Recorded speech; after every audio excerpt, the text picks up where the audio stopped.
बिस्मिल्लाहिर्रहमानिर्रहीम। अस्सलाम वालेकुम नाज़रीन, आप देख रहे हैं प्रोग्राम AM at 10 PM। नाचिस खाकसार को कहते हैं आसिफ मलिक रियाज। नाजरीन, एक बहुत ही अजीब सी एक और हमने ख़बर सुनी और वो ये सुनी जी कि भुट्टो साहब को गद्दार कह दिया गया, नवाज शरीफ साहब को डाकू कह दिया गया, मरियम साहब को भी डाकू कह दिया गया। और ये कहने वाले हैं अली अमीन गंडापुर साहब, जो कि वफाकी वजीर हैं बराए कश्मीर व गिलगित बल्तिस्तान। अब बात यहाँ पे ये बड़ी कंफ्यूजिंग भी है, बड़ी अफसरदगी के साथ ये कहना पड़ता है कि हमारे जो वुज़रा हैं यकीनी तौर पे बहुत फ़हम रखते हैं, बहुत अक्ल रखते हैं, दानिश रखते हैं, लेकिन उसके बावजूद शुहदा के लिए वो लोग जब इस दुनिया में नहीं हैं, उनके बारे में इस तरह के अल्फाज इस्तेमाल करना क्या हमें ज़ेब देता है? क्या हमारी तालीम हमें इस बात की इजाज़त देती है कि जो इस दुनिया से जा चुके हैं उनको इस तरह से पुकारा जाए? ये बहुत ही संगीन मामला है, बिकॉज हम अपनी पाकिस्तान की सियासत में, इस मुल्क की सियासत में हमेशा देखते हैं कि माजी में एक तो जाया जाता है जी, जब भी आप किसी से बात करेंगे तो वो बात करेगा जी कि ब्लेम गेम स्टार्ट हो जाती है, माजी में ये हुआ, उन्होंने ये किया, हमें आप ना पूछें, उन्होंने तो देखो क्या किया है। लेकिन इसके साथ साथ जब बात और आगे बढ़ती है तो जी वो लोग जो अब कब्र में हैं, वो लोग जब हमारे दरमियान नहीं है, इस दुनिया से जा चुके हैं, अल्लाह ताला के पास हैं, उनको इस तरह के अल्फाज से पुकारना, इस तरह के अलकाब देना, मेरे ख्याल में ये बड़ी एक ऐसी सोच की अक्कासी करती है जिसे जिसे जिसे एक आम शख्स भी बड़ा बुरा समझेगा, और वो ये नहीं कहेगा कि किसी फहम रखने वाले शख्स की तरफ से बात की जा सकती है। बहुत ही शदीद रद्दमल आया। अली अमीन गंडापुर साहब ने जो तकरीर की थी, इंतखाबी जलसे से खिताब कर रहे थे आज़ाद कश्मीर में। आजकल बड़ी कैंपेन इस वक्त ज़ोर शोर से जारी है, तमाम पार्टीज़ बातें करती नजर आती हैं। मरियम साहिबा ने भी कुछ बातें की। अच्छा, अली अमीन गंडापुर साहब के हवाले से आज हम ज़्यादा बात करेंगे। इससे पहले रिसेंटली उनकी एक वीडियो भी वायरल हुई थी, जिसके अंदर हमने ये देखा कि वो पैसे तकसीम कर रहे हैं एक जलसे के दौरान। बाद में उसकी एक रिपोर्ट भी सबमिट करवाई गई जो रिटर्निंग ऑफिसर थे उनकी तरफ से, लेकिन चीफ इलेक्शन कमिश्नर ने यह कहा है कि वो इस जवाब से, इस रिपोर्ट से सेटिस्फाइड नहीं है, मुकदमा भी दर्ज होगा अली अमीन गंडापुर साहब के ऊपर। अब क्या उनको इस बात का गुस्सा है? तो वो गुस्से निकालने का क्या ये तरीका है? क्या ये हमारे इक़्तिदार हो चुके हैं सियासी कि हम जो लोग इस दुनिया में नहीं है उनको टारगेट करेंगे? तो इसके रद्द अमल में क्या होता है जी कि सेनेट के अंदर, कौमी असम्बली के अंदर हमने देखा कि बल्कि कौमी असम्बली से तो वॉकआउट किया पाकिस्तान पीपल्स पार्टी ने, और कौमी असम्बली के जो डिप्टी स्पीकर हैं जी कासिम साहब, उनकी सरबराही में जब आगाज़ हुआ कौमी असम्बली का, तो उसमें हमने देखा जी नवीद कमर साहब ने भी बात की, हमने देखा जी कि राजा रियाज साहब ने भी बल्कि जो है वो टारगेट किया राजा रियाज साहब का ताल्लुक जबकि PTI से है, लेकिन फिर भी उन्होंने कहा जी कि अली अमीन गंडापुर साहब को इस तरह की बातें नहीं करनी चाहिए। इसके साथ जी सेनेटर रजा रब्बानी की तरफ से भी हमने देखा जी सेनेटर रजा रब्बानी ने भी नारे लगवा दिए जी सेनेट के अंदर, लेकिन बाद में उन्होंने माफी भी मांगी। ऑफ कोर्स एक ऐसा सिलसिला है। तो मुझे बताया जा रहा है जी गेस्ट हमें ज्वाइन कर चुके हैं, कुछ और मेरे पास पॉइंट्स हैं, वो साथ साथ गेस्ट भी हमें ज्वाइन कर रहे हैं, तो उसी में हम डिस्कस करते रहेंगे और आगे बढ़ते रहेंगे। सबसे पहले जी अली राशिद साहब ने हमें ज्वाइन किया है, पाकिस्तान पीपल्स पार्टी के साबिक MNA रह चुके हैं। अली राशिद साहब, आपको अस्सलाम वालेकुम। इसी के साथ साथ हमने दावत दी है आज जफीर साहब को, और जफीर साहब, मोहम्मद जफीर साहब एंकर पर्सन भी हैं, एनालिस्ट भी हैं माशाल्लाह, और बड़ी गहरी निगाह रखते हैं खासतौर पे कश्मीर के। जब भी हम बात करते हैं जफीर साहब को हम साथ रखते हैं। इस वक्त भी आज़ाद कश्मीर में मौजूद हैं और वहां पे गए हुए हैं कवरेज करने के लिए, इलेक्शन कैंपेन्स में हिस्सा ले रहे हैं। तो जफीर साहब की आज आमद बड़ी ज़बरदस्त मेरे ख्याल में, एक ऑफ कोर्स न्यूट्रल तज्जियाकार हैं, तो उसी हवाले से बात करेंगे। और इसी के साथ साथ हम PTI से भी हमने दावत दी है, हमें MP करीम बख्श साहब ज्वाइन करने वाले, और इसी के साथ साथ PMLN से हमें MNA ज्वाइन करेंगी पंजाब से ताहिरा इफ्तिखार साहिबा। तो ये आज का पैनल होगा जी। सबसे पहले मैं अली राशिद साहब के मैं इस पर व्यू लेना चाहूंगा, बिकॉज जो टारगेट किया गया है अली अमीन साहब की तरफ से, वो टारगेट किया गया है ज्यादातर पीपल्स पार्टी को, जिसमें भुट्टो साहब का नाम हमने सुना, और टारगेट किया गया नवाज शरीफ और मरियम साहिबा को। तो सबसे पहले मैं अली राशिद साहब आपका व्यू लेना चाहूंगा, ये अली अमीन गंडापुर साहब को किस बात का गुस्सा आया हुआ है? ये क्या कहते जा रहे हैं? ये बिस्मिल्लाहिर्रहमानिर्रहीम। अली अमीन गंडापुर साहब को किस बात का गुस्सा है, तो वो तो उनको बेहतर ही होगा।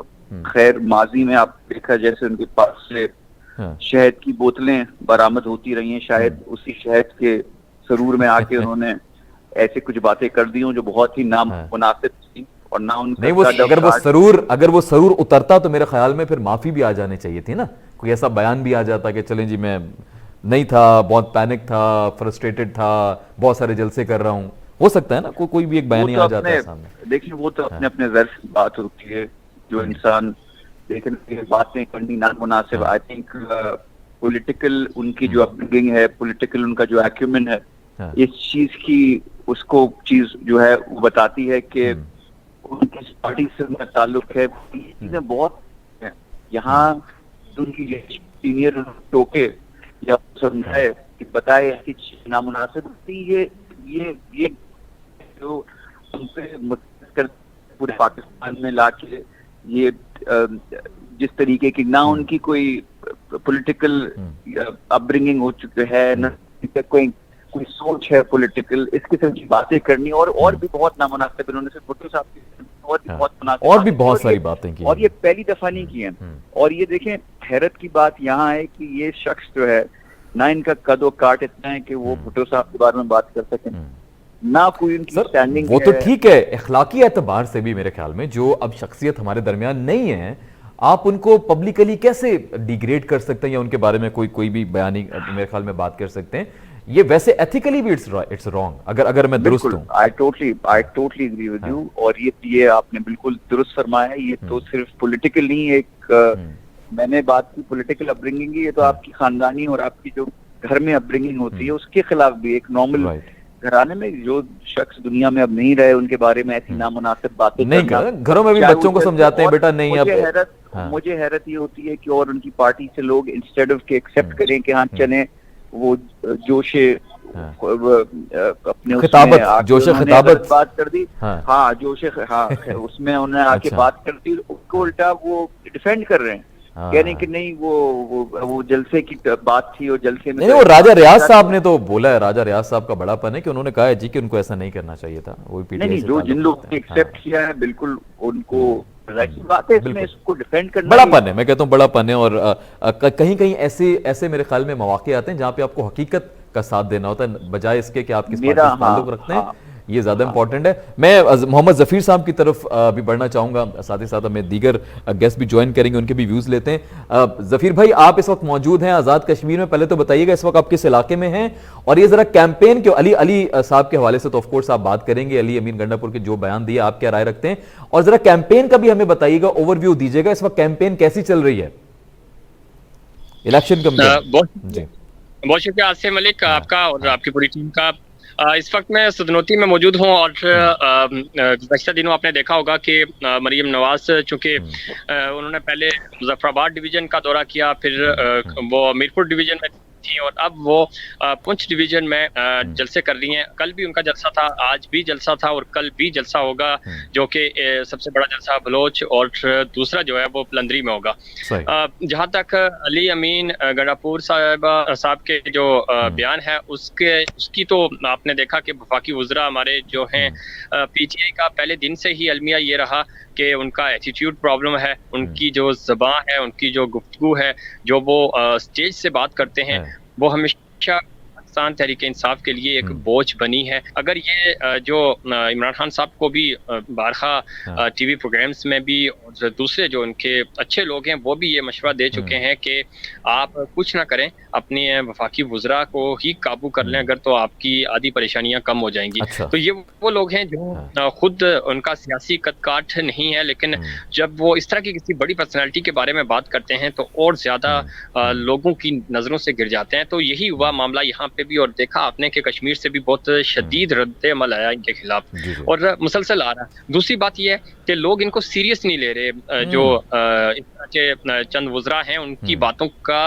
अब कोई बुरा भी नहीं मनाता, क्योंकि उनको पता है कि ये इससे अच्छी बात कोई कर ही नहीं सकते, तो इनसे इसी तरह की बातों की उनको तवक्को है। सर आप ये भी तो देखें ना, वफाकी वजीर हैं कश्मीर के, हुकूमत की तरफ से वफाकी वजीर हैं, जिम्मेदारियां हैं, उसके बावजूद इस तरह की बातें स्टेज पे वहां पे खड़े होकर करना, मेरे ख्याल में ये तो बड़ा गैर मुनासिब है। कोई शक नहीं, इससे ज्यादा तौहीन कश्मीरियों की क्या होगी कि आपने इस तरह जिम्मेदार के कश्मीर तो यही देखें ना, तो ये तो सबसे पहले तो पाकिस्तान ने तौहीन ही ये कर दी ना कश्मीरियों की, उनके ऊपर आपने इस तरह का बंदा मुसल्लत कर दिया। बिल्कुल। आपके पास पढ़े लिखे लोग नहीं थे जो कश्मीर की वजारत के लिए होते, जो कश्मीर की नुमाइंदगी करते, जो कश्मीर का इश्यू इंटरनेशनल फोरम पे हाईलाइट करते, जिनको कश्मीर का ही नहीं पता कि पाकिस्तान में पाकिस्तान के मैप पे वो बता ही नहीं सकते कि कश्मीर किस सम पे वाक़ है, तो उनको आपने कश्मीर की के लिए चुना। तो ये तो वेरी वैलिड और पॉइंट। यही वो पॉलिसी है, यही वो पाकिस्तान की पॉलिसी है जिसकी वजह से आप देख रहे हैं कि कश्मीर जो है वो आहिस्ता आहिस्ता आपके हाथों से निकलता जा रहा है। ये चीज़ें नहीं होनी चाहिए और ये वो लोग नहीं है जो कश्मीर की नुमाइंदगी कर सकते हैं किसी भी फोरम पे। इंटरनेशनल फोरम तो बहुत बात की बात है, ये नेशनल फोरम पे भी कश्मीर की नुमाइंदगी करने के काबिल नहीं है। इमरान खान साहब को और उनकी कैबिनेट को ये बात सोचनी पड़ेगी, आपके जो थिंक टैंक है उनको ये सोचना पड़ेगा कि आपने कश्मीर की जो नुमाइंदगी है वो किन लोगों के हाथों में दी हुई है। तो ये बदकिस्मती है हमारी, और ये आ रहे हैं यहाँ पे, जाहिर है वो डेली बेसिस पे जलसे भी कर रहे हैं, जलसों से खिताब भी कर रहे हैं। 25 जुलाई तक पीटीआई अपनी हुकूमत भी बना लेगी और ये इसी तरह आजाद कश्मीर के ऊपर मुसल्लत कर दिए जाएंगे। मुझे बताएं आपको क्यों लग रहा है कि पीटीआई की हुकूमत बन जाएगी? ये आपको लग रहा है कि विफाक में इस वजह से, कि माजी में भी ऐसा होता रहा है, जो विफाक में रहा है वो हुकूमत बना लेता है आजाद कश्मीर में? ये सवाल का जवाब मैं आपकी तरफ आता हूं। जफीर भाई 1 मिनट दीजिएगा। मैं करीम बख्श गबोल साहब ने हमें ज्वाइन किया है, उनको भी प्रोग्राम में शामिल कर लेते हैं। करीम बख्श गबोल साहब PS 100 से MPA हैं सिंध में पीटीआई की तरफ से। करीम भाई अस्सलाम वालेकुम सर। वालेकुम सलाम सर। थैंक यू सर, बहुत शुक्रिया आपने ज्वाइन किया। आप अपने हल्के में थे, उसके बावजूद आपने हमें वक्त दिया, खुशी होती है सर। क्या पाते हैं आप, बात करते हैं। सर आज मैं पहले आपको पॉइंट ऑफ व्यू ले लूं, फिर जफीर भाई को बात करें तो उसकी तरफ मैं जाऊंगा। मुझे सर ये बताएं कि आप ही के पार्टी से ताल्लुक रखते हैं अली अमीन गंडापुर साहब, उन्होंने भुट्टो साहब के बारे में पता नहीं क्या कुछ कह दिया। वो शख्स जो अब जिंदा नहीं है, वो लीगली भी हम बात करें, अगर रियल एथिकली भी, मॉरल किसी भी हिसाब से आप बात करें, तो वो शख्स जो जिंदा नहीं है उसके बारे में तो हम घरों में बात नहीं करते ना, कि चलो यार अब वो दुनिया में नहीं रहा, छोड़ दें, उसकी क्या बात करेंगे हम। आप एक जलसे में एक वजीर होकर, एक फहम दानिश रखने वाले शख्स ऐसी बातें करेंगे, और वो भी ऐसी शख्सियत के बारे में जो कि बहुत मोतबर नाम है पाकिस्तानी सियासत में। आप इस पूरे बयान को किस तरह देखते हैं सर?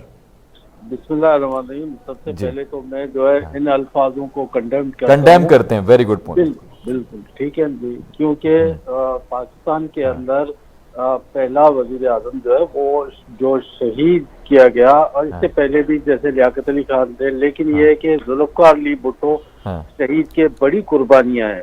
ठीक है, वो मेरे पार्टी से नहीं, मैं अलग एक पार्टी मेरा है, उनका एक अलग पार्टी, लेकिन जुल्फ़िकार अली भुट्टो का, मोहतरमा बेनज़ीर भुट्टो का आज भी हर पार्टी के अंदर जब भी उनका नाम लिया जाता है तो बड़े इज्जत और एहतराम से नाम लिया जाता है। हाँ, बाकी जो हालिया गवर्नमेंट है और जो दीगर लोग हैं उनके लिए तो बहुत सारी चीजें कही जा सकती हैं, कहते भी हैं हम सब, लेकिन ये है कि नहीं, हम तो खसूसी तौर पे उनकी बात कर रहे हैं ना जो दुनिया में नहीं है, और माशाल्लाह उनका एक रतबा, एक मकाम हम देख चुके हैं। बिल्कुल मैं उन अल्फाजों को सख्ती से जो है वो कंडेम करते हैं। ठीक है, आप कंडेम, आपको लग रहा है कि अली अमीन साहब को भी थोड़ा एहसास होना चाहिए, उनको भी थोड़ा माफी मांग लेनी चाहिए कि मैंने कुछ ज्यादा कह दिया? देखिए, मैं अगर अपना जाती पॉइंट ऑफ व्यू से ये कह दूं तो उसको इसके ऊपर जो है वो एक्सक्यूज करनी चाहिए एक्सेप्ट। सर बड़ा माशाल्लाह मैच्योर आपने इस पर तजिया किया है। अब सर थोड़ा सा आते हैं, मैं जफीर साहब से एक पॉइंट ले रहा हूं, फिर मैं दोबारा कंटिन्यू करता हूं। अली राशिद साहब भी हमारे साथ मौजूद हैं, MNA रह चुके हैं साबिक पीपल्स पार्टी की तरफ से। हमें ताहिरा इफ्तिखार साहबा भी ज्वाइन करेंगी अभी, उनको भी हम साथ शामिल गुफ्तगू रखेंगे। जफीर भाई आपकी तरफ वापस आ रहा हूं, बिकॉज साहब वहां पे खुसूसी तौर पर मौजूद हैं, आजाद कश्मीर में तमाम तर सूरत हाल देख रहे हैं। अब मुझे ये बताएं कि आपको क्यों लग रहा है कि PTI ही की हुकूमत बनेगी वहां पे? देखें, लग इसलिए रहा है कि यहाँ की जो ग्राउंड रियलिटीज हैं और जिस तरह का सिस्टम है, आपको पता है कि आज़ाद कश्मीर के ये 11वें इलेक्शंस हैं, और 11 के 11 इलेक्शन अगर हम माजी देखें तो वफाकी हुकूमत जो इस्लामाबाद में हुकूमत है वही ये इलेक्शन जीतती है। और यहाँ का ट्रेंड भी है, इस लोगों का जो ट्रेंड है वो उनको पता है कि हमारे जो मसले मसाइल हैं, हमारे काम करवाएंगे। जी मेरे ख्याल में जफीर साहब डिस्कनेक्ट हो गए हैं, प्लीज चेक कीजिएगा, जफीर साहब को रिकनेक्ट करते हैं। अब अली राशिद साहब मैं आपकी तरफ आऊंगा, प्लीज मुझे बताइएगा कि पीपल्स पार्टी की इस वक्त इलेक्शन के हवाले से क्या तैयारी आपको नजर आ रही है? बिलावल साहब मौजूद नहीं है, वो पाकिस्तान से बाहर हैं, अमेरिका में हैं। आसिफा भुट्टो साहिबा जो हैं वो लीड करेंगी इस पूरी कैंपेन को, तो पीपल्स पार्टी की पोजीशन आपको क्या नजर आ रही है इस वक्त इलेक्शंस में? पीपल्स पार्टी की पोजीशन बहुत स्ट्रांग है strong और है। हाँ और माजी में ये होता रहा है कि जो भी वफाक में हुकूमत होती है वो जी। क्लीन स्वीप करती है और सिंपल मेजोरिटी उनकी कश्मीर के इलेक्शन में रहती है, मगर सही। मेरे ख्याल से इस दफा ऐसा नहीं होगा। अच्छा। इसलिए आप हाँ। जी, इसलिए आप कुछ अपसेट्स देखेंगे, पीपल्स पार्टी कुछ सरप्राइजेस भी देगी इंशाल्लाह। ठीक है। और अच्छा, आप और कह ये रहे हैं कि इस आप- दफा सरप्राइजेस देगी पीपल्स पार्टी, चाहे वफाक में हुकूमत हो, माजी में होता रहा हो, लेकिन इस दफा पीपल्स पार्टी जीत जाएगी, आप कह रहे हैं। जी जफीर भाई, आप वापस आ गए, प्लीज कंटिन्यू कीजिएगा अपना पॉइंट। अली भाई ने ये कहा है इस दौरानिये में। अच्छा बिल्कुल नहीं, अली भाई जो बात कर रहे हैं हाँ। वो उनकी बात अपनी जगह ठीक ठीक है। है, मैं समझ सकता हूँ, क्योंकि पाकिस्तान पीपल्स पार्टी अभी चेयरमैन पाकिस्तान पीपल्स पार्टी बिलावल भुट्टो साहब भी यहाँ के दौरे कर चुके हैं, और जब यहाँ की हम बात कर रहे हैं, कश्मीर की बात कर रहे हैं, तो उनको बड़ा जबरदस्त रिस्पांस मिला, बड़े चार्ज क्राउड था उनके पास। मरियम इस वक्त मौजूद हैं जहाँ मैं मौजूद हूँ, इसी डिवीजन में वो मौजूद हैं। कल उन्होंने 2 बड़े जलसों से खिताब करना है, और वो कल जलसे भी आप देखेंगे, जब आप लाइव मनाजिर देखेंगे तो आपको चार्ज क्राउड मिलेगा। लेकिन ऐसा नहीं है कि यहाँ पाकिस्तान पीपल्स पार्टी या मुस्लिम लीग नून हुकूमत बनाने जा रही है। गवर्नमेंट बहरहाल पीटीआई की बनेगी, वो कैसे बनेगी वो आपको भी पता है, हमें भी पता है, लेकिन अच्छा, आप इस बात पे ना कायम है, मैं मान सकता हूँ कि आप यकीनी तौर पे वहां ग्राउंड रियलिटी पे देख रहे हैं जाके। जीबी में आपने देखा, जीबी में पाकिस्तान पीपल्स पार्टी ने बहुत अच्छी कैंपेन चलाई थी, बड़ा जबरदस्त उन्होंने, और चेयरमैन पाकिस्तान पीपल्स पार्टी बिलावल भुट्टो तकरीबन उन्होंने 22 से 23 दिन वहां पे गुजारे थे। बाकी जो सिंध के वज़रा थे वो वहां पे मौजूद रहे, लेकिन उसके बावजूद वहां के इलेक्शंस का रिजल्ट आपने देख लिया था, पीटीआई ने ही वहां पे भी हुकूमत बनाई। यहाँ कश्मीर में भी यही होने जा रहा है। ठीक है, बहुत सारी ऐसी सीट्स हैं जहाँ पे कंपटीशन है, जहाँ पे अपसेट्स होंगे, लेकिन रिजल्ट्स ये हैं कि 25 जुलाई की शाम को हुकूमत बनाने की पोजीशन में पाकिस्तान तहरीके इंसाफ। करीम बख्श साहब, ये तो जफीर भाई तो खुद वहाँ गए हुए हैं, कराची से स्पेशली कवरेज कर रहे हैं, वहाँ से हमारे साथ बात कर रहे हैं, ये कह रहे हैं जी पीटीआई जीत जाएगी। आपको क्या लग रहा है, सिर्फ आप विफाक में हैं इस वजह से आप जीतेंगे, या आपकी परफॉर्मेंस भी इतनी अच्छी है कि इस वजह से लोग आपको वोट देंगे आजाद कश्मीर में? देखें मैं आपको बताऊं, जफीर भाई जो है वो वहाँ वहीं पर ग्राउंड रियलिटी को देखकर, उसी आवाम को देखकर, वहाँ आवाम की सोच और समझ को देखकर उन्होंने ये बात कही है, और ये 100% ना सही, मैं कह रहा हूँ 400% उन्होंने ये बात बिल्कुल दुरुस्त फरमाया कि वहाँ जीत जो है वो जीत तहरीके इंसाफ की, इमरान खान की जीत है। इसमें कोई दो राय वाली बात नहीं है, ये हकीकत है, क्योंकि आवाम चाहती है, आवाम चेंज चाहती है, तब्दीली चाहती है, और उस तब्दीली के लिए वाहिद जो है वो पार्टी सिर्फ पाकिस्तान तहरीके इंसाफ है। इसके अलावा और कोई तब्दीली ना अब तक किसी ने लाया और ना ही ला सकता है। तो ये तो ग्राउंड रियलिटी की बात है जो जफीर साहब बता रहे हैं। ठीक है, तो ये तो मैं अपनी बात करने से पहले मैं आपको यही बात करना चाह रहा था, क्योंकि हमारे एमपीएस वहाँ मौजूद हैं, राजा आजाद साहब वहीं पर हैं, तो उन्होंने हमें सारी डिटेल बताई है और डिटेल बताते जा रहे हैं, और सारा जो है वो डिटेल आता जा रहा है। तो जो वहाँ का अवाम है वो सिर्फ और सिर्फ पाकिस्तान तहरीक इंसाफ को चाहती है। तो ये मैं आपको एडवांस में पहले मुबारकबाद देना चाह रहा था, लेकिन अच्छा मुबारकबाद भी देना चाह रहे हैं आप? ठीक है, लेकिन ये फिर बात बहुत आगे निकल गई थी। फिर आप वो, लेकिन सर देख लें, पीपल्स पार्टी अभी तो खैर तायरा साहबा से भी रब्ता करने की कोशिश कर रहे हैं कि इस वक्त जो बहुत बहुत बड़ी जो खबर हम देने जा रहे हैं वो ये है कि साबिक सदर पाकिस्तान ममनून हुसैन साहब अब हमारे दरमियान नहीं रहे, उनका इंतकाल हो चुका है। ये एक बड़ी खबर है पाकिस्तान के लिए, और उनके बेटे की तरफ से कंफर्म किया गया है अरसलान ममनून साहब की तरफ से, और हम दुआएं खैर करते हैं अल्लाह ताला मरहूम को जन्नत नसीब फरमाए, उनके दर्जात बुलंद फरमाए, और तमाम लवाहिकीन को जो है सब्र जमील अता फरमाए। ये बहुत एक मैं चाहूँगा कि जितने मेरे साथ गेस्ट हैं प्लीज़ अगर कुछ कहना चाहें इस हवाले से, ममनून हुसैन साहब के हवाले से। जी जफीर भाई कुछ कहना चाहेंगे प्लीज? मैं पहले जी प्लीज सर, आप प्लीज करीम भाई आप कह लें। जी प्लीज।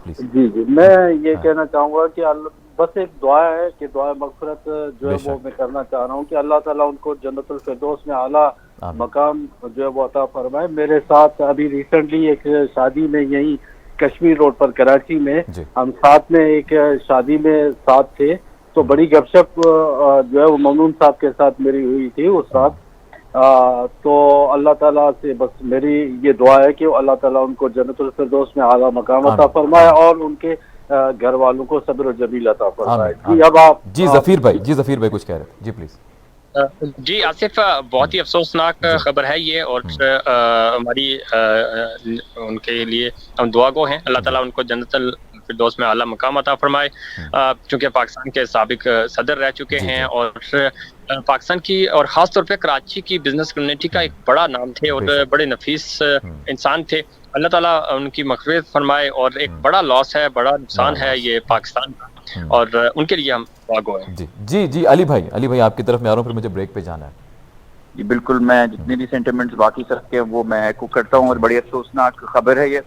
और उनसे उनका जब टर्म लास्ट खत्म हो रहा था और मेरा भी एमएनए का टर्म लास्ट खत्म हो रहा था, तो नेशनल डिफेंस यूनिवर्सिटी में उन्होंने मुझे अवार्ड दिया था, एक सर्टिफिकेट, जो हमने जो कोर्स खत्म की थी। बहुत ही नफीस आदमी थे, और अल्लाह उनको जन्नत मेमोरी है सर आपके पास, खानदान वालों को सब्र दे। बेशक अल्लाह ताला सब्र दे। नाजरीन, एक बहुत अफसरदा खबर जो हमने आप तक पहुंचाई, हमारी फिर दुआ गो हैं कि अल्लाह ताला उनके दर्जात बुलंद फरमाए, लवाकिन को सब्र जमील अता फरमाए। यहाँ पे वक्त हुआ चाहता है एक ब्रेक का, ब्रेक से वापस आएंगे, मुअज़्ज़िज़ मेहमान हमारे साथ मौजूद हैं। वापस आने के बाद हमें ताहिरा साहिबा भी ज्वाइन करेंगी, पूरी कोशिश है हमें कि वो ज्वाइन करें। आप कहीं मत जाइएगा, अभी प्रोग्राम बाकी है, अगले हिस्से में क्या होने वाला है ये बिल्कुल जब आप वापस आएंगे तो बात होगी इस हवाले से। कहीं मत जाइएगा, देखते रहिए star news Pakistan.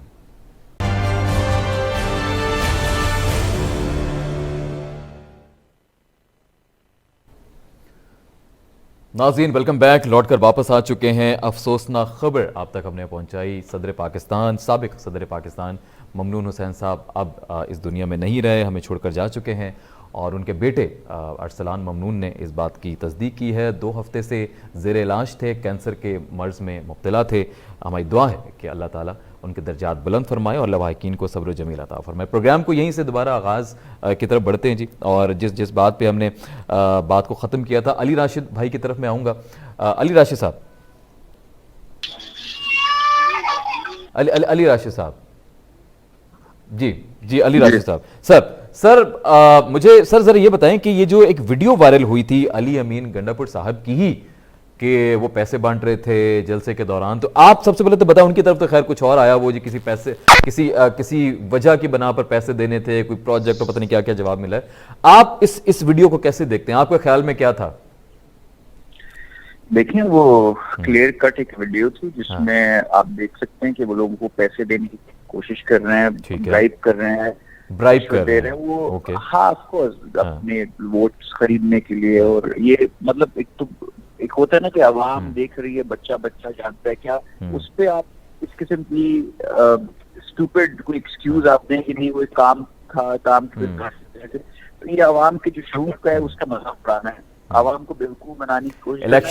Chief election commissioner आजाद कश्मीर ने रिपोर्ट रिजेक्ट कर दी है, प्रिजाइडिंग जो भी वहां पे भी इलेक्शन ऑफिस की जो एक रिपोर्ट बनाई गई थी उसके ऊपर, वो कंट्रोलर की तरफ से वो रिजेक्ट कर दी गई है, और कहा गया कि जी इस पे केस होगा। तो केस तो हो रहा है उन पे, बिल्कुल होना भी चाहिए इन पे केस, और बनता भी है। हाँ। और यहाँ कश्मीर की इलेक्शन की बात हो रही थी, तो जफीर जो हमारे एनालिस्ट हैं, जफीर भाई, उन्होंने अपने जो कश्मीर में मौजूद हैं, उन्होंने अपना एनालिसिस दिए थे। तो देखिए, मैं चीज वाजे करना चाह रहा था कुछ, मगर उस वक्त आपने मुझे थोड़ा जी प्लीज वो खबर ऐसी चले गए थे, तो मैं उसको मुकम्मल करना प्लीज। बात ये है कि देखिए, कश्मीर में हुकूमत कौन बनाएगा इसकी बात नहीं हो रही है। हुकूमत तो आप इंडिपेंडेंट कोई जीत गए, कुछ और लोग आपने शामिल कर लिया, आपने हुकूमत बना ली। पाकिस्तान की तारीख में गिलगित बल्तिस्तान के इलेक्शन जो वफाक में पार्टी जो रही है वो आज तक नहीं हारी है, उसको किसी इंडिपेंडेंट कैंडिडेट की जरूरत नहीं रही है माजी में अपनी हुकूमत बनाने के लिए, सिवाय इस पीटीआई की हुकूमत को। हमेशा वफाक की पार्टी को सिंपल मेजोरिटी मिली है, जहां उनको अपने साथ किसी इलेक्टेबल्स को या आजाद उम्मीदवार को शामिल करने की जरूरत नहीं पड़ी। मगर पहली दफा ये गिलगित बल्तिस्तान में हुआ, ये अपसेट हुआ कि पीटीआई ने हुकूमत तो बनाई मगर सिंपल मेजोरिटी उनके पास नहीं थी, उनके पास बिल्कुल ऐसे। और यही कश्मीर में पहले ये जिस सेट की मैं आपसे बात कर रहा हूँ, मैं पहले ये कह रहा हूँ कि शायद पीटीआई हुकूमत बनाने में कामयाब है, मगर जैसे माजी में हुकूमतों का एक ट्रेडिशन रहा है, वफाक की पार्टी होती है वो हमेशा हुकूमत बनाती है, सिंपल मेजोरिटी होती है उसके पास, सिंपल मेजोरिटी इनके पास इस दफा नहीं होगी जैसे गिलगित बल्तिस्तान में थी। तो ये वफाक की पार्टी की परफॉर्मेंस का एक बड़ा जीता जागता एग्जाम्पल है कि आज तक हिस्ट्री में ऐसा नहीं हुआ कि गिलगित बल्तिस्तान के इलेक्शन में सिंपल मेजोरिटी किसी पार्टी के पास नहीं हो। अपनी पार्टी की पीटीआई के पास ठीक है, नहीं, जो तो कश्मीर आपको में लग ये रहा है होने कश्मीर में भी कुछ ऐसा ही होने वाला है, मेजॉरिटी जो बिल्कुल। क्लीन स्वीप जोड़ वाली सूरत तोड़ हाल है वो करके नहीं होने वाली है। वो जोड़ हाँ। जोड़ तोड़ करके वो हुकूमत बना लें, वो अलग बात है। भाई 2011 में भी हमने देखा, 2011 में हमने देखा जी कि पीपल्स पार्टी ने क्लीन स्वीप किया था। 2016 में भी ऐसा ही हुआ, PMLN ने क्लीन स्वीप किया। फारूक साहब ने एक अच्छी जो वज़ीर आज़म रहे आज़ाद कश्मीर के, अब तो तहलील हो चुकी, तो उनकी भी मेरे ख्याल में परफॉर्मेंस बेहतर थी। लेकिन अब देख लेते हैं कि अब क्या सूरत हाल है, बिकॉज PMLN, अच्छा मुझे जी बताया जा रहा है कि ताहिरा साहबा ज्वाइन नहीं कर सकेंगे, इसी खबर की वजह से शायद उनकी पार्टी की कोई मीटिंग भी हो रही है, तो वो शायद आज के प्रोग्राम में उन्होंने माजरत कर ली है, तो मेरे ख्याल में बिल्कुल अंडरस्टैंडेबल है। तो हम ऑफ कोर्स इस पॉइंट पे लेकिन बात जरूर करते हैं। तो ये PMLN के ऊपर मैं लेना चाहूंगा कमेंट, जफीर भाई, फिर मुझे करीम बख्श भाई के पास भी जाना है। लेकिन उस पॉइंट से पहले मुझे जरा वीडियो वाला आप भी बताएं कि आपको वीडियो जो अली अमीन गंडापुर साहब की नजर आई थी सामने, जरा आपकी उस बारे में क्या राय है? पहले इस पॉइंट को जरा कवर कर लें, फिर मेरे पास एक दो और पॉइंट्स हैं डिस्कस करने के लिए। क्या लग रहा है वीडियो में? जी जी, वीडियो पे जिस तरह आप बता रहे हैं, देखें उसको तो ट्वीस्ट करके आप जो मर्जी कहते रहे कि हमने ये पैसे जो मैं किसी को दे रहा था, यूं ले रहा था, वैसे कर रहा था, तो ये आपको भी हमें भी पता है, और करीम बख्श भाई मौजूद हैं, ये खुद इलेक्शन लड़ते हैं, सीनियर सियासतदान है, सियासी वज़ीर अली भाई हैं। भाई इलेक्शंस में तो पैसे चलते हैं, आपको गाड़ियों के पैसे देने होते हैं, आपने खाने के पैसे देने होते हैं, 10 चीजें होती हैं। इस चीज को भी छोड़े, अली अमीन गंडापुर साहब को तो कश्मीर इलेक्शन जो election commissioner, chief election commissioner है कश्मीर के, उनको चाहिए कि वैसे ही उन पर पाबंदी लग जानी चाहिए कि वो वफाकी वजीरों का ठीक हो गया ले रहे हैं। अच्छा, यहाँ मैं एक चीज और ऐड कर देता हूँ, चीफ इलेक्शन कमीशन आजाद कश्मीर ने एक खत लिखा है इमरान खान साहब को खत में लिखा गया है कि आपके कुछ वुज़रा, नाम मेंशन नहीं किया गया, आपके कुछ वुज़रा इलेक्शन कोड ऑफ कंडक्ट 2021 की खिलाफ वर्जी कर रहे हैं, बराए मेहरबानी उनको रोकें। यहां तक की बात तो पहुंच चुकी है इमरान खान साहब के पास। आसिफ चीफ इलेक्शन कमीशन है ना, उनके पास राइट्स हैं, वो क्यों दरखास्त दे रहे हैं? मेरे ख्याल में ये भी हो सकता है, ये भी प्रोसेस का हिस्सा होगा कि शायद पहले इंटीमेट करना जरूरी है पार्टी लीडर को, हो सकता है, मतलब मेरी नॉलेज नहीं इस बारे में। अरे ये अली भाई भी समझते हैं, करीम बख्श भाई भी समझते हैं, क्योंकि दोनों पॉलिटिकल वर्कर हैं, वो इन चीजों को समझते हैं। अभी तो वज़ीर आज़म ने आना है यहाँ पे, जलसों से खिताब करना है, 6 जलसे उनके उनसे उन्होंने करना है, और उसके बाद वफाकी वज़रा तो आ ही रहे हैं, लगातार आ रहे हैं, तो ये तो छोड़ दें, कोई नहीं इसमें नोटिस लेगा, और ना ही नोटिस है। और जो आप वीडियो की बात कर रहे हैं, ये तो मामूल है, दूसरे हल्के से इस तरह की वीडियो। तो आपको नहीं लगता कोई एग्जांपल सेट हो जाए इस दफा? अगर कोई एक्शन ले लिया जाएगा तो एग्जांपल सेट हो जाएगी। मैं करीम भाई की तरफ भी पॉइंट लेकर आऊंगा अभी। नहीं होगा, नहीं एक्शन हो नहीं सकता, कम से कम कश्मीर नहीं हो सकता, पाकिस्तान के इलेक्शंस में भी नहीं होता ऐसा, और होगा भी। इसे आप बेफिक्र, बात जो आप कह रहे थे, और मुझसे पहले अली भाई भी ये बात कर रहे थे, देखें इस वक्त इसमें भी कोई शक नहीं कि पीटीआई हुकूमत तो अपनी बना लेगी, सादा अक्सरियत उनको मिल जाएगी, और वो एक आजाद के कैंडिडेट मिला के जिस तरह वो कर दे। लेकिन एक चीज थी, जो 2011 के इलेक्शंस की आपने बात की, फिर 2016 के इलेक्शंस की बात की, तो उस वक्त PMLN ने क्लीन स्वीप किया था, PPP ने क्लीन स्वीप किया था, एक माहौल बना हुआ था। आज हम इस वक्त आजाद कश्मीर में मौजूद हूँ, मैंने 3 डिवीजन कवर किए हैं, 2 डिवीजन अभी बाकी हैं, इलेक्शन तक 25 तक हम वो भी करेंगे। तो पूरे इस कश्मीर में अभी तक पीटीआई की वो हवा नहीं चली, लोगों का वो मोमेंटम नहीं बना जिस तरह के बनना चाहिए था। लोगों के जहन में ये बात है कि हमने वोट पीटीआई को देना है, लेकिन वो एक वाज़े एक लाइन खिंच जाती है, पता चल जाता है कि ये डिविजन्स हैं जो बिल्कुल क्लीन स्वीप हो रहे हैं, या वहाँ पे अक्सरियत पीटीआई की है। यहाँ कांटे का मुकाबला है, जितने भी लोग इस वक्त मौजूद हैं, वो कांटे का मुकाबला PMLN और पीटीआई के दरमियान, पीटीआई और PPP के दरमियान इस तरह मुकाबला है, बिल्कुल नेक टू नेक मुकाबला है, तकरीबन 12 से 14 सीटों पे। PMLN की भी बात कर रहे हैं आप? जी बिल्कुल, बहुत सारे ऐसे एरियाज हैं जहाँ PMLN के कैंडिडेट बहुत स्ट्रांग है। ठीक हो गया। करीम भाई, सर आप हमारे साथ हैं? जी बिल्कुल सर, मुझे ये बताइएगा कि ये वीडियो वाले मामले पे आप क्या राय रखते हैं? पहले तो ये बताइएगा, आपकी पार्टी से ताल्लुक रखते हैं, क्या लग रहा है आपको? देखिए, मैं आपको एक चीज बता दूं, ये पाकिस्तान के अंदर भी, और चाहे कश्मीर हो, चाहे पाकिस्तान हो, चाहे आपने देखा होगा कि इससे पहले भी इस तरह के वीडियो जो है वो बहुत सारे वायरल हो चुके हैं। ठीक है, और ऑडियो कॉल्स भी वायरल हुई हैं। जी कॉल्स भी वायरल हुई है, ऑडियो भी जो वायरल हो चुकी है, ये सारी चीजें हो चुकी है। लेकिन देखिए, ये मैं आपको एक चीज बताऊं कि ये अलमिया रहा है कि हार्स ट्रेडिंग होती है, ठीक है। अच्छा। इससे कोई, बिल्कुल इससे कोई इनकार नहीं की जा सकती। मैं आपको ये बता रहा हूँ एज अ पॉलिटिकल वर्कर। लेकिन यहाँ जो सूरत हाल है वो ये है कि जलसे के अंदर सबके सामने, जी नहीं यहाँ तो ओपनली कर रहे हैं ना वो जलसे में। हमने जो नहीं, बाकी वीडियोस देखी वो गैदरिंग में कहीं बैठे हुए थे, किसी ने हिडन कैमरे से वीडियो बना ली, वो एक अलग बात है। वो चलिए भी- छुपके वो को भी छोड़ा। एक- ये तो वो भी जलसे आज के अंदर से- सामने सामने वो पैसे बांट रहे हैं। देखें वो भी एक हार्स ट्रेडिंग था।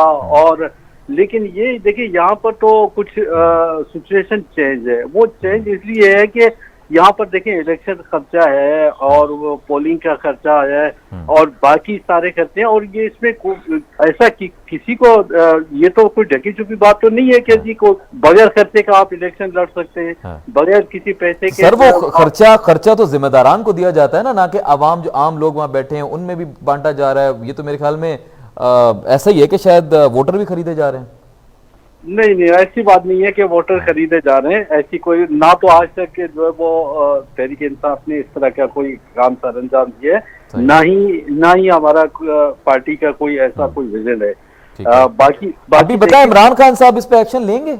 इमरान खान साहब की पर्सनालिटी तो ऐसी है, वो शफल भी करते रहते हैं, नजर आता है कभी-कभी। बिल्कुल वजीर आजम है। और वो तो हमेशा उन्होंने बात हार्स ट्रेडिंग के खिलाफ की है। चाहे वो हमारी पार्टी के अंदर अगर बेशक कोई भी हो, लेकिन ये है कि उसके खिलाफ भी जो है वो वजीर आजम ने हमेशा ये बात कही है कि जी जहां पर भी हार्स ट्रेडिंग होगी उसको हम रोकेंगे और ठीक हो गया। तो अगर इन पे अली अमीन गंडापुर साहब के ऊपर केस बनता है, जो कि इलेक्शन कमीशन कर रहा है, ठीक है, सिचुएशन चेंज है। देखिए आप जो बिल्कुल उसके ऊपर थोप रहे हैं अली अमीन गंडापुर साहब के ऊपर, ऐसा नहीं है, बिल्कुल ही ऐसा सर। नहीं मैं है। तो एक बात कर रहा हूं सर, मैं तो एक बात कर रहा हूं कि अगर ऐसा होता है, केस होता है, देखिए केस तो हो गया, अब उसके ऊपर तफ्तीश भी होगी। जी जी जी, बिल्कुल तफ्तीश होनी चाहिए।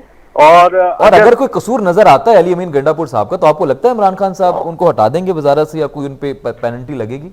मुझे इमरान खान पे यकीन है कि यकीन है आपको, ऐसा हो सकता है, ठीक है। अगर अली अमीन गंडापुर साहब ने अवाम में ये पैसे वोटर्स को दिखौला के वोटर्स को पैसे दे दिए, हाँ इलेक्शन के लिए अगर पैसे दिए, जिम्मेदारों को दिए गए, तो वो तो हर कोई देता है, खर्चा होता है, हर पाकिस्तानी जो भी सियासत में आता है उसका खर्चा होता है और वो पैसे खर्च करता है, देता है। बाकी वोटर के लिए अगर कोई इस तरह की कोई चीज की गई है तो जो है वो वजीर आजम इसके ऊपर बिल्कुल एक्शन लेंगे। मुझे इस पे कोई वो दो राय वाली बात नहीं है, यकीन है बिल्कुल। अच्छा, मुझे यहाँ पे एक अली भाई आपकी तरफ मैं आ रहा हूँ। अली भाई मुझे ये बताएं कि 2 साल रह गए ऑलमोस्ट और जनरल इलेक्शंस की तरफ भी हमने बढ़ना है, तो मुझे एक बात कही गई, जान अचकज़ई साहब ने हमें ज्वाइन किया था 2 रोज कबल। जान अचकज़ई साहब ने एक बात की, उन्होंने ये कहा कि पाकिस्तान पीपल्स पार्टी जो है, आप जानते होंगे जान अचकज़ई साहब को, सीनियर तज्ज़ियाकार हैं, उन्होंने कहा कि पाकिस्तान पीपल्स पार्टी जो है वो अब एक सिंध की जमात बन के रह गई है।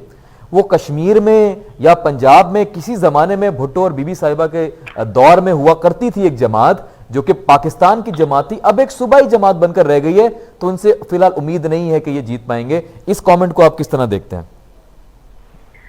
देखिए वो उनकी राय है, वो एनालिस्ट है, उनका काम ही है सिर्फ राय देना, एनालिसिस देना, तो उन्होंने दी होगी। मगर देखें अभी सेनेट नहीं, वैसे बात तो एक देखें, अगर आप ऑन ग्राउंड फैक्ट्स भी देखें तो मेरे ख्याल में आपका पंजाब में भी कोई खास आपने सीट्स नहीं जीती।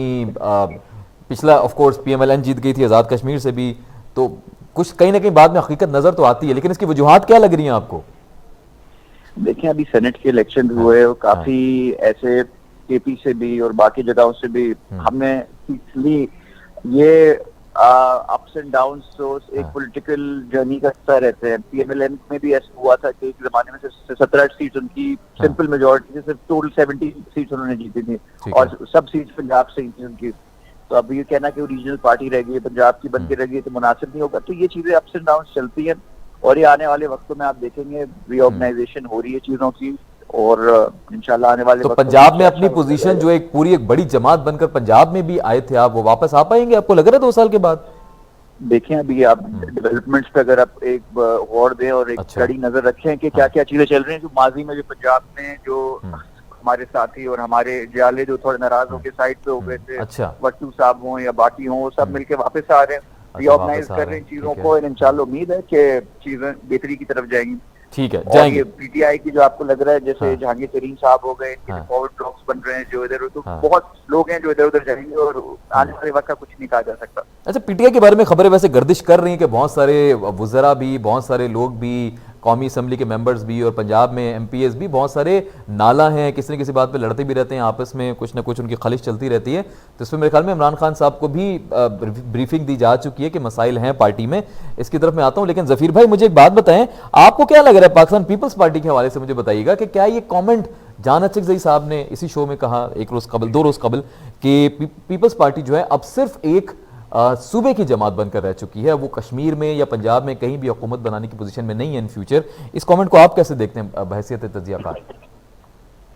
देखिए, 2 चीजें हैं, ये तो हम अपने प्रोग्राम्स में भी, अली भाई हमारे प्रोग्राम में भी आते हैं, ये बातें कर चुके हैं, इसमें कोई शक नहीं। ये पाकिस्तान पीपल्स पार्टी जो उनका वोट बैंक जीबी में था, या जो वोट बैंक आज़ाद कश्मीर में था, पंजाब में था, पंजाब मैं आपको एक बात बता दूं कि पाकिस्तान पीपल्स पार्टी की बुनियाद ही लाहौर में रखी गई थी, लेकिन आप देख रहे हैं इस वक्त पंजाब में उनकी कितनी सीट्स हैं, ये चीजें। और पाकिस्तान पीपल्स पार्टी पे इस तरह के बुरे वक्त पहले भी आते रहे, और अभी भी, और ये बैक बाउंस करती है, 3 दफा इसने बैक बाउंस किया है।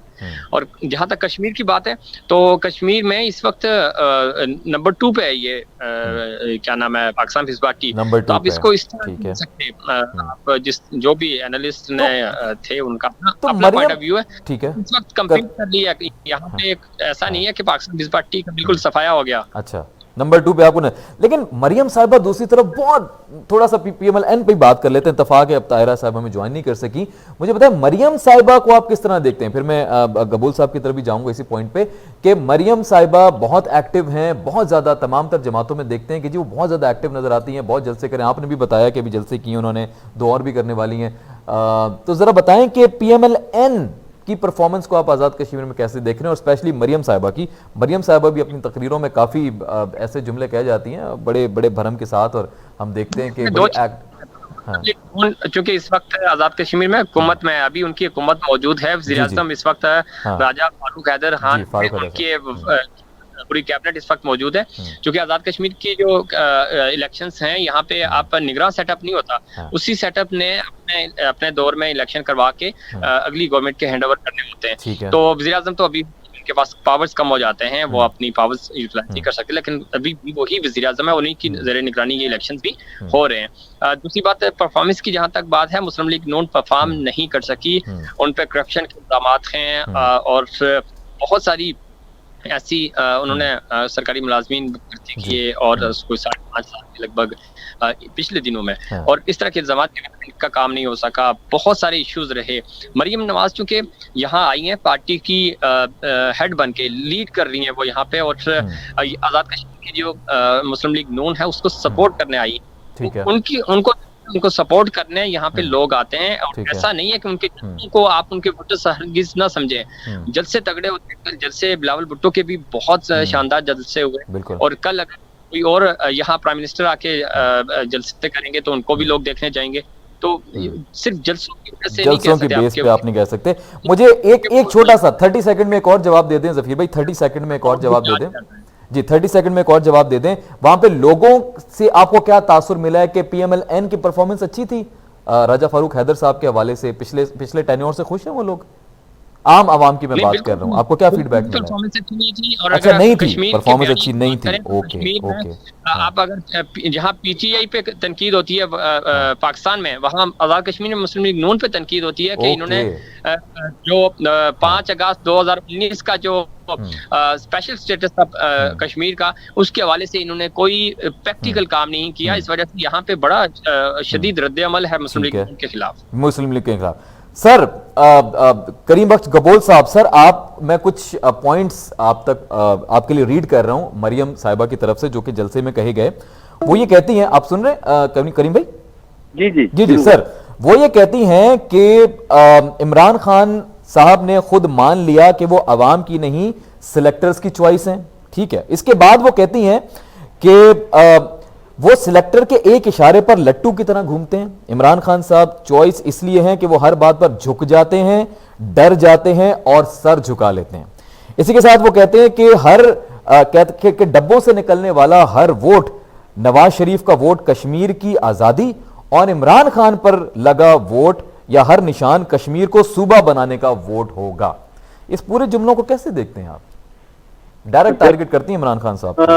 मैं आपको बताऊं, वो तो बिलाशक भले डायरेक्ट जो है टारगेट करें, लेकिन फ्यूचर में आपको बताऊं कि फ्यूचर नून को आप जो है वो ना देखें, आप फ्यूचर जो है वो शीन को देखें। अच्छा, पहली बात। ठीक है जी। तो मैं ये आपको दबे लफ्जों में बहुत कुछ जो है वो बता कर गया हूँ कि आप समझ जाएंगे, क्योंकि आप एंकर हैं तो आप माशाल्लाह इन चीजों को समझते हैं। जी जी जी जी। अच्छा, दूसरी बात ये है कि देखिए मैं आपको एक चीज बता दूं कि इमरान खान वो शख्स है जिसने पाकिस्तान के अंदर आकर इतनी बड़ी तब्दीली लाया, और उस तब्दीली लाने का तरीक़ाकार जो था वो जरूर मुश्किल था आवाम के लिए, इसमें दो राय। सर वही तो तब्दीली आवाम को नजर नहीं आ रही ना। आपके मिनिस्टर्स इस एटीट्यूड से बात करते हैं, उनका एटीट्यूड जो है बहुत डिफरेंट है। जफीर साहब भी शुरू में कह रहे थे आपकी आमद से कबल कि इनका एटीट्यूड चेंज हो गया गवर्नमेंट में आने के बाद। ये वो लोग नहीं है जो पहले हुआ करते थे, जिस जिस जिस स्ट्रगल से आए हैं। जी जी। इतना बड़ा 70 साल का जो गंद है वो सालों में तो आपको कैसे साफ नजर आएगा? सही है। आप दे दें। अच्छा, जब हमें टाइम नहीं दिया जा रहा था, जब जो है वो इमरान खान के पीछे लगे हुए थे, तो इमरान खान वो वजीर आजम है कि उन्होंने कहा कि अगर मुझे मिड टर्म की तरफ जाना पड़ा तो मैं मिड टर्म की तरफ भी जाऊंगा, लेकिन आप लोगों के सामने नहीं झुकूंगा, आपको एनआरओ नहीं दूंगा, और अगर मुझे मिड टर्म की तरफ जाना हुआ तो मैं चला जाऊंगा। ठीक है। लेकिन उसी फिर अपोजिशन ने फिर मिलकर जो है वो ये फैसला किया कि नहीं जी, इमरान खान को मिड टर्म की तरफ जाने हम नहीं देंगे, क्योंकि ये दोबारा जीत कर उसी तरह जो दोबारा जीत कर। अच्छा, ये बड़े आप वसूख से कह रहे हैं कि वो दोबारा जीत कर आ जाते वापस, मुझे ऐसा लग रहा है। बिल्कुल बिल्कुल। ये अच्छा, यकीनी मैं ये बता रहा हूँ 2023 में हमारी ये 5 साल की टेन्योर पूरा हो रहा है, और 2023 के बाद फिर दोबारा ये मैं आपको यकीनी के बता रहा हूँ कि फिर जो है मैं वहां पर मौजूद हूँ ना हूँ, मैं वहां पर आऊँ या ना हूँ, मेरी जगह पे और कोई एमपी आए, लेकिन इमरान खान वजीर आजम बनेंगे। ये मैं आपको कहता हूँ 2/3 एसटीरेट से बनेंगे। पहले तो सादा एसटीरेट था, अब इंशाल्लाह 2/3 एसटीरेट से बनेंगे। अच्छा, वो के इस वक्त अब कोalition गवर्नमेंट में है। लेकिन सर अभी ओवरऑल परफॉर्मेंस को खास है नहीं आपकी। मुझे पता है बहुत सारी वजूहात उसमें सामने आ जाती हैं। 18वीं तरमीम की बात करते हैं जी, सूबे में कुछ अच्छा नहीं हो रहा तो हमारी जिम्मेदारी नहीं है। जो अक्सर आपके मिनिस्टर्स आके बात करते हैं वो ये कहते हैं 18वीं तरमीम है, इस वजह से हम सूबे में कोई खास काम नहीं कर रहे। पंजाब और सरहद तो सबसे बेस्ट चल रहा है इस वक्त, खैबर पख्तूनख्वा। देखिए इश्यूज तो हैं सामने। आप सिंध में आप देखें कि सिंध में 18th अमेंडमेंट है हमारे लिए। अच्छा, बाकी जगहों पर, बाकी सूबों में हमारे अपने सीएम है, तो वहाँ में इतना इश्यूज नहीं हो रहे हैं सामने। जैसा कि आप केपी के वो देखें, पंजाब को देखें, वहाँ कितने तरक्याती काम हो रहे हैं, कितने जो है वो सारा कुछ जो है वो। अच्छा, आप वही बात आ गई ना कि आप कह रहे हैं कि सिंध में अच्छा काम नहीं हो रहा, बाकी हर जगह अच्छा काम हो रहा है, सिर्फ सिंध के लोग खुश नहीं है, बाकी ओवरऑल आपकी परफॉर्मेंस अच्छी है और आप दोबारा हुकूमत बना लेंगे। और वो भी 18वीं तरमीम जो है वो वजह बन सकती है। मुझे प्रोग्राम क्लोज करना है, मैं क्लोजिंग कमेंट लूंगा जफीर भाई के। अली राशिद मेरे ख्याल में भाई अब डिस्कनेक्ट हो गए। जफीर भाई मुझे बताइएगा कि आपको क्या लग रहा है कि ये अब जाते जाते इसी बात को कंक्लूड कर लेते हैं कि आपको क्या लग रहा है कि पाकिस्तान तहरीक इंसाफ, जिस तरह शुरू में आपने कहा था कि इनका एटीट्यूड बड़ा जो है क्वेश्चनेबल हो चुका है, ये एटीट्यूड इनका बड़ा डिफरेंट है जो नहीं होना चाहिए जिस तरह नजर आता है इस वक्त, ओवरऑल मुझे बताइएगा कि पाकिस्तान तहरीक इंसाफ की इस वक्त की परफॉर्मेंस से आपको क्या लग रहा है? खुश हैं आप? अवाम खुश है? सब सेट है? ये 2/3 की अक्सरियत ले जाएंगे अगले इलेक्शंस में? देखें, एटीट्यूड तो प्रॉब्लम है। इनके कुछ वफाकी वज़रा, करीम बख्शी कबूल भाई भी अग्री करेंगे, इनके कुछ वफाकी वज़रा की वजह से इनका दबाव बढ़ जाता है। और दूसरी बात है, जहाँ तक परफॉर्मेंस की बात है, 3 साल बड़े मुश्किल इन्होंने गुजारे हैं और कुछ यकीन जफीर भाई बिल्कुल आप वजह फरमा रहे हैं, लेकिन उनको अगले हफ्ते चेंज किया जा रहा है, ये आपके इल्म में लाना चाह रहा हूं। अगले हफ्ते क्या किया जा रहा है ये जरा बताइए। कुछ मिनिस्ट्रीज को चेंज किया जा रहा है। अच्छा, मिनिस्ट्री को अगले हफ्ते चेंज किया जा रहा है। चलें, ठीक हो गया, इसी वजह पे एटीट्यूड। ओके ओके, अच्छी बात है, लेकिन ठीक हो अच्छी बात गया। है करीम बख्श साहब, अच्छी बात है, लेकिन मसला ये है कि 3 साल इनकी जो परफॉर्मेंस थी वो तो ऐसी नहीं चले थी। जी, हमें 2 सालों ब्रेकिंग न्यूज दे दी है करीम बख्श गबोल साहब ने।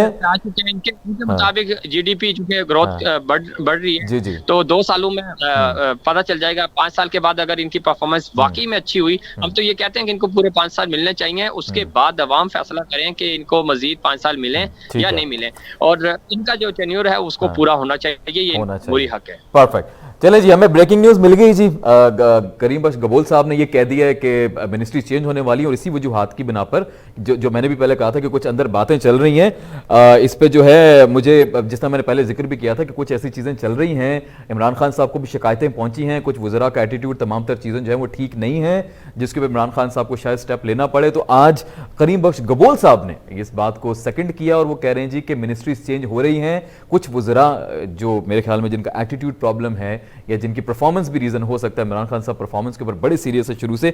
सो लेट्स सी, अब ये ब्रेकिंग न्यूज हम आपको दे रहे हैं जी। करीम बख्श गबोल साहब ने आज बता दिया कि 1 हफ्ते के बाद और within the coming week में भी, ईद से पहले कबल मिनिस्ट्रीज तब्दील हो रही हैं। अब ये देखते हैं होता है नहीं होता, लेकिन बहुत शुक्रिया नाज़रीन, आज का प्रोग्राम यहीं पे हम वाइंड अप करेंगे। अपने मुअज़्ज़िज़ मेहमानों को शुक्रिया अदा करूंगा। अली राशिद भाई बहुत शुक्रिया, ज़फ़ीर भाई बहुत शुक्रिया, करीम बख्श गबोल साहब बहुत शुक्रिया, आपने आज वक्त दिया।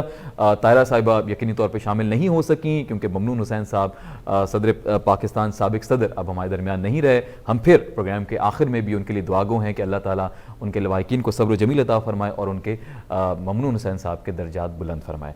नाज़रीन, स्टार न्यूज़ देखते रहिएगा, यकीनी तौर पे बहुत कुछ है आपके लिए। फिलहाल मुझे दीजिए इजाज़त, कल आपसे होगी मुलाकात रात 10 बजे प्रोग्राम AM at 10 PM में। यकीनी तौर पे देखना मत भूलिएगा।